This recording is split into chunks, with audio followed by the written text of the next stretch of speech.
मुगल सल्तनत की शानो शौकत अपने चरम पर थी। बादशाह अकबर का दरबार सजा हुआ था, लेकिन हवा में एक अजीब सा तनाव था। बादशाह अकबर अपने सबसे चहेते मंत्री बीरबल की अक्लमंदी की तारीफ करते नहीं थक रहे थे। ये बात दरबार के अन्य मंत्रियों, विशेषकर मुल्ला दो प्याजा को फूटी आंख नहीं सुहा रही थी। एक दिन भरे दरबार में मुल्ला दो प्याजा ने बादशाह के कान भरने का एक नया पैंतरा सोचा। उसने कहा, जहांपना, बीरबल बेशक अक्लमंद है, लेकिन क्या वो वफादार भी है? हमने सुना है कि बीरबल की नजरें अब सिर्फ वजीर के पद पर नहीं, बल्कि उससे भी ऊंचे मुकाम पर हैं। अकबर ने भौहें चढ़ाईं। मुल्ला, साफ साफ कहो, पहेलियां मत बुझाओ। बीरबल से ऊंचा मुकाम तो सिर्फ हमारा है, या फिर हमारे परिवार का? मुल्ला ने जहर बुझी मुस्कान के साथ कहा, माफी हुजूर, लेकिन अफवाहें तो यही हैं कि बीरबल को लगता है कि वो शाही खानदान का हिस्सा बनने के लायक हैं। वो अक्सर कहते फिरते हैं कि अगर किस्मत ने साथ दिया तो वो बेगम साहिबा के भी शौहर बन सकते हैं। ये सुनना था कि अकबर का चेहरा तमतम आ गया। बादशाह के हरम और उनकी बेगमों की इज्जत उनके लिए सबसे बढ़कर थी। उन्होंने उसी वक्त बीरबल की परीक्षा लेने की ठानी। अकबर ने सोचा, मैं देखूंगा कि बीरबल अपनी मर्यादा में रहता है या नहीं। अगले ही दिन अकबर ने बीरबल को एक बहुत ही मुश्किल और अजीब मिशन पर भेजने का ऐलान किया। उन्हें दक्कन यानी दक्षिण के एक दूर दराज इलाके विजयनगर की सीमा पर एक विद्रोह दबाने और वहां की रियाया यानी प्रजा का दिल जीतने के लिए भेजा गया। ये एक ऐसा मिशन था जहां से लौटना आसान नहीं था। बीरबल, जो बादशाह के मन की बात भांप गए थे, मुस्कुराते हुए रवाना हो गए। लेकिन जाते जाते मुल्ला दो प्याजा ने अपनी साजिश का असली जाल बुनना शुरू किया। साजिश का पत्र। महीने बीत गए, बीरबल के बारे में कोई खबर नहीं आई।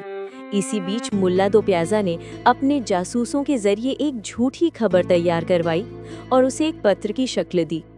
एक शाम जब अकबर अपनी सबसे चहेती बेगम, जिनका जिक्र आते ही बादशाह का दिल पिघल जाता था, की याद में बाग में टहल रहे थे, तभी एक घबराया हुआ हरकारा वहां पहुंचा। जहांपना, दक्कन से बहुत जरूरी खबर आई है। हरकारे ने कांपते हाथों से पत्र बढ़ाया। उसमें लिखा था, जहांपना, आपके वफादार बीरबल ने विद्रोह तो दबा दिया, लेकिन उन्होंने एक ऐसी गुस्ताखी की है जिसकी सजा सिर्फ मौत है। बीरबल ने वहां अपनी ताकत का गलत इस्तेमाल किया और उन्होंने बेगम साहिबा से निकाह कर लिया है। अब वो खुद को बादशाह समझ रहे हैं और जल्द ही आगरा लौटने वाले हैं। अकबर के पैरों तले जमीन खिसक गई। बेगम साहिबा? ये शब्द पढ़ते ही उनकी आंखों के सामने अंधेरा छा गया।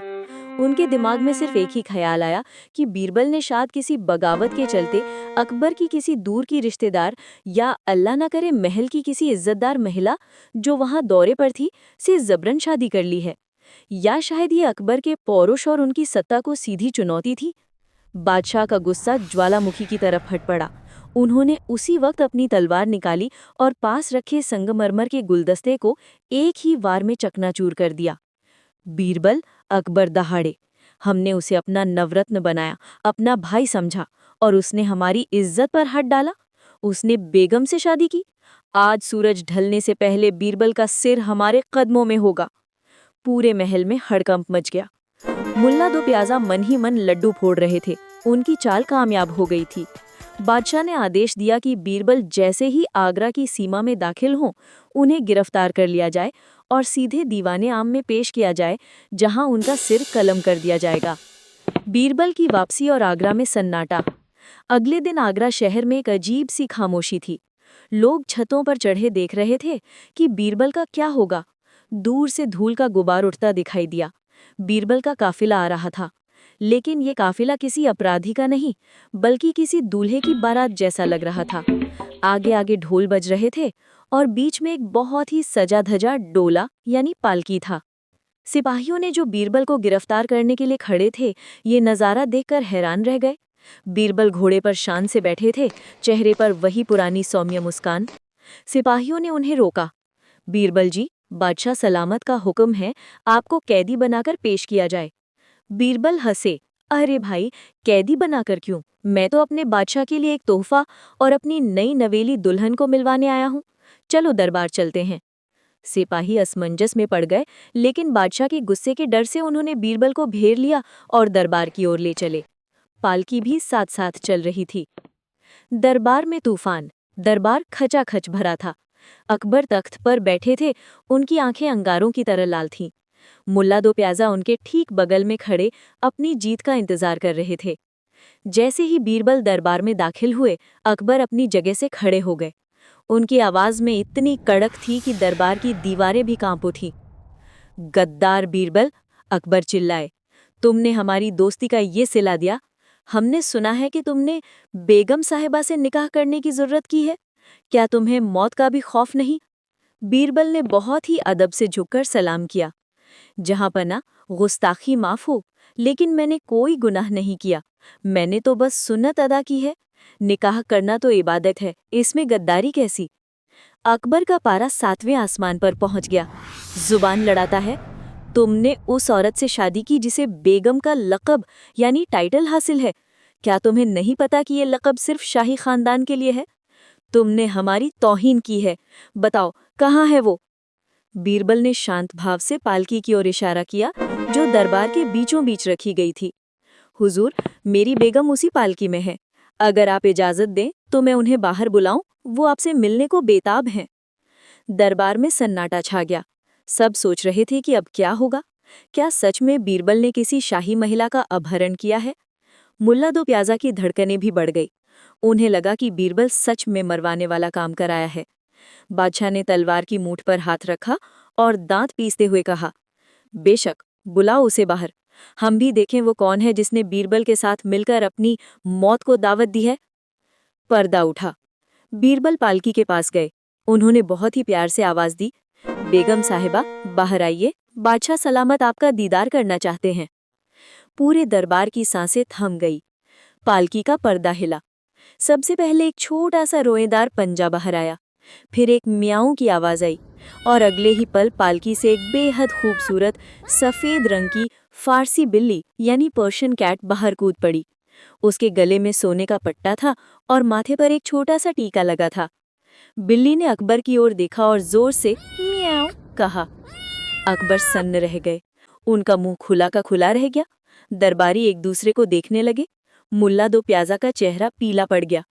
बीरबल ने बिल्ली को गोद में उठाया और अकबर के सामने ले जाकर कहा, जहां पना, मिलिए, मेरी नई दवेली दुल्हन, मेरी जिंदगी की रोशनी। इनका नाम है बेगम जान। अकबर अभी भी सदमे में थे। ये बिल्ली? बीरबल ने गंभीरता से कहा, जी हुजूर, जब मैं दक्कन गया तो मुझे ये बेजुबान वहाँ एक खंडर में मिली। ये बहुत नज़ाकत वाली है, शाही ठाट-बाट से रहती है और गुस्सा तो बिल्कुल आपकी बेगम साहिबा, माफ़ कीजिएगा, बिल्कुल शाही खानदान जैसा करती है। वहाँ के लोग इसे प्यार से बेगम साहिबा बुलाते थे। मैंने सोचा इतनी नाजुक बेगम को अकेला छोड़ना ठीक नहीं, तो मैंने इसे अपना लिया और ताउम्र इसकी खिदमत करने का जिम्मा ले लिया। यही है मेरा निकाह। बीरबल ने फिर मुल्ला दो प्याजा की ओर देखा और मुस्कुराए। शायद किसी ने बेगम शब्द सुनकर पूरी कहानी नहीं बताई और निकाह का मतलब इंसानी शादी समझ लिया। शब्दों का खेल देखिए जहां पना, एक छोटे से शब्द ने वफादार को गद्दार बना दिया।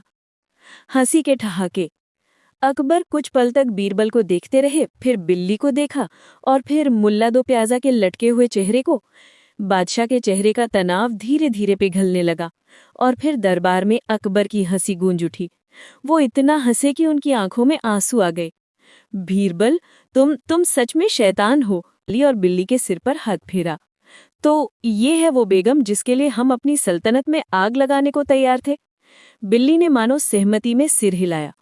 अकबर में मुल्ला दो प्याजा की ओर मुड़कर कड़क आवाज में कहा, और तुम मुल्ला, तुमने हमें बताया कि बीरबल ने बेगम साहिबा से शादी कर ली, लेकिन ये नहीं बताया कि वो बेगम 4 पैरों वाली है। अधूरी जानकारी जहर से ज्यादा खतरनाक होती है। मुल्ला दो प्याजा शर्मिंदगी से नजरें नहीं उठा पा रहे थे।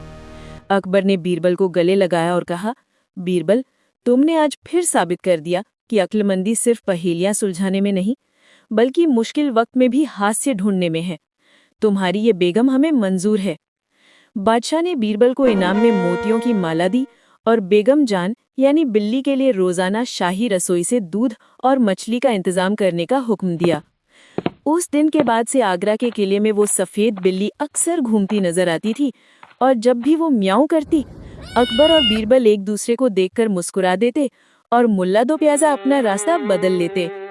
कहानी का सार, अधूरी सुनी हुई बातों पर कभी भरोसा नहीं करना चाहिए और गुस्से में कोई भी फैसला लेने से पहले सच्चाई जान लेनी चाहिए। बीरबल ने अपनी चतुराई से न सिर्फ अपनी जान बचाई बल्कि बादशाह को भी अपनी ही गलती पर हंसने पर मजबूर कर दिया।